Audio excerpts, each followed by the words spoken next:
Hello judicial service aspirants, judicial dream के model answer class में आपका वेलकम है। आज हम restitution of conjugal rights section 9 पर मॉडल आंसर डिस्कस करेंगे। हमारे पास इस टॉपिक पर जो पॉसिबल क्वेश्चन हैं वो ऐसे हो सकते हैं: explain the concept of restitution conjugal rights with case laws, या फिर discuss the provisions of section 9 of HMA 1955 and explain the constitutional validity of section 9 with relevant case laws. चलिए आइए इन्हीं क्वेश्चंस पर एक मॉडल आंसर डिस्कस करते हैं। सबसे पहले आप मैरिज का इंस्टीट्यूशन हिंदूज़ के लिए क्या महत्व रखता है वो बताएंगे। फिर आप ये बताएंगे कि मैरिज के इंस्टीट्यूशन के कारण क्या राइट्स एंड ऑब्लिगेशंस अराइज होती हैं, और अगर कोई party in rights and obligations को फुलफ़िल नहीं करता तो उस केस में क्या हिंदू लॉ कोई रेमेडी प्रोवाइड करता है। फिर इसी रेमेडी को एक्सप्लोर करते हुए आप सेक्शन 9 का जिक्र करेंगे और आप सेक्शन 9 का प्रोविज़न एक्सप्लेन करेंगे।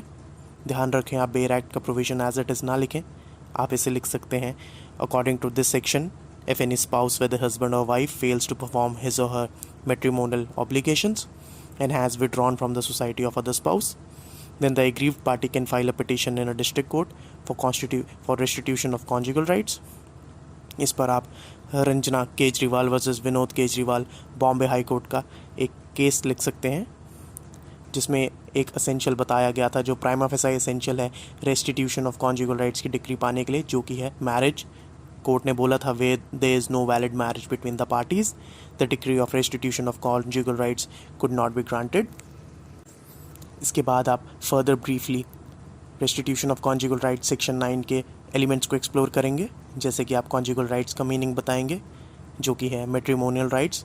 आप सोसाइटी का मतलब बताएंगे इस सेक्शन के पर्पज़ के लिए, जो कि है कंपेनियनशिप कोहैबिटेशन।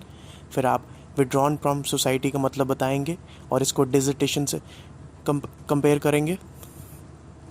फिर आप डिजर्शन को दो कैटेगरीज में बांटेंगे, जो कि है एक्चुअल डिजर्शन और कंस्ट्रक्टिव डिजर्शन, और आप ये बताएंगे कि रेस्टिट्यूशन ऑफ कॉन्जुगल राइट की रेमेडी दोनों ही डिजर्शन के केस में अवेल की जा सकती है। लास्टली आप बर्डन ऑफ प्रूफ किस पार्टी पर होगा ये डिस्कस करेंगे। आप ये बताएंगे स्टार्टिंग में बर्डन ऑफ प्रूफ पिटिशनर पर होगा, पर उसके बाद जब पिटिशनर ये बर्डन ऑफ प्रूफ डिस्चार्ज कर देता है तो उसके बाद बर्डन ऑफ प्रूफ शिफ्ट हो जाएगा रिस्पोंडेंट पर, और रिस्पोंडेंट को बताना पड़ेगा कि उसके पास सोसाइटी से विड्रॉ करने का कोई रीज़नेबल कॉज या एक्सक्यूज़ था या नहीं। रीज़नेबल एक्सक्यूज़ पर आप एक केस लॉ मेंशन कर सकते हैं, जो कि है Vijay Kumar versus Suman, Punjab and Haryana high court का ये केस है। इसमें हाई कोर्ट ने बोला था कि परसिस्टेंट डिमांड ऑफ डाउरी और physical and mental torture was held to be a reasonable cause for wife to withdraw from society of husband. Lastly आप इस सेक्शन की कॉन्स्टिट्यूशनैलिटी को डिस्कस करेंगे। आप T Sarita versus T V Subbaiah Andhra Pradesh high court का केस discuss करेंगे, जहां पर इस प्रोविज़न को अनकॉन्स्टिट्यूशनल डिक्लेयर किया गया था because they said that it was violative of right to privacy and human dignity guaranteed under Article 21 of Constitution.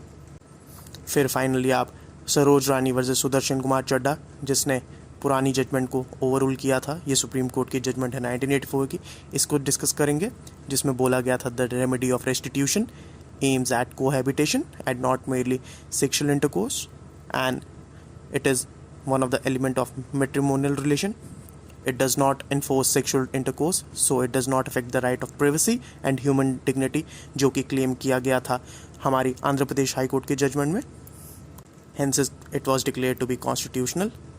Last में आप कंक्लूजन लिखेंगे. फॉर एग्जाम्पल आप लिख सकते हैं कि marriage is a social institution and it is not only important for the parties but also important for society because it helps the society in continuation by adding a unit into it. So, from the point of view society also, it is necessary that marriage between the parties should not be broken, and this remedy gives them chance to solve the issues and enjoy companionship of each other. ये था एक आपका simple answer restitution of conjugal right section 9 पर। अगर आपको इस answer की model answer की PDF और MCQ की PDF चाहिए तो आप हमारा टेलीग्राम चैनल ज्वाइन करें और व्हाट्सएप ग्रुप ज्वाइन करें। और अगर आपको वीडियो पसंद आई हो तो चैनल को सब्सक्राइब करें, वीडियो को लाइक एंड शेयर करें।